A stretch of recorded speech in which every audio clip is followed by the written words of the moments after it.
Hi, Year 11s. So we're going to look at Unit 4.5, which is Energy and Matter in an Ecosystem. Obviously, this is our fifth unit in the ecosystems topic. There's quite a lot of content in this PowerPoint, so we're going to break it up into 4 or 5 videos, but they will be shorter videos, so they're not going to be too long. So we're going to start by just talking about energy, then we're going to move into the water cycle, the carbon cycle, the nitrogen cycle, and the phosphorus cycle. And there'll only be about 3 slides each. But let's start. So first off, we have to talk about where the main source of all energy in our ecosystems comes from. And as we've discussed before, all the energy in an ecosystem comes from the sun. Sunlight is then captured by plants. About 1% of the light that hits plants is captured by the plant and used in photosynthesis, which gives them energy for the producers in the ecosystem to start growing, start preparing all the resources that they need. During that process, we call it radiant energy, is being converted into chemical energy. As we've learnt before, producers are the starting point for all life on Earth. They begin all food chains. So once they start to capture energy, they start to grow. Other organisms can come along and start to eat those producers, and they will take up some of the energy that's in those plants into their body. They'll take up 10% of the energy that those producers contain and use that in the rest of their body. When that primary consumer is consumed, same process happens. 10% of the energy that's in the primary consumer is transferred into the secondary consumer that's eating it. Only 10% of energy is passed on to the next trophic level. The remaining energy is lost, as most of the time is heat energy.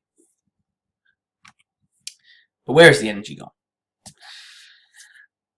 Basically, warm-blooded herbivores, they're really bad at food conversion. They use about 1 to 2% efficiency when they convert energy to biomass. Cold-blooded animals, a lot more efficient. They reach that 10% efficiency, but still, that's not efficient, really. If you think about that, warm-blooded animals have to use a lot of that energy to heat up their body to maintain their homeostatic temperature levels, whereas cold-blooded animals don't need to worry about that. They can just use that energy to help their biomass and grow in size, because they're just going to rely on the external temperatures, like weather, the sun, etc., to reach their body temperatures. So the loss of that 90% to 98% of energy is all to do with the fact that herbivores won't eat dead matter. They'll only eat live plants. All the dead plants are decomposed by decomposers.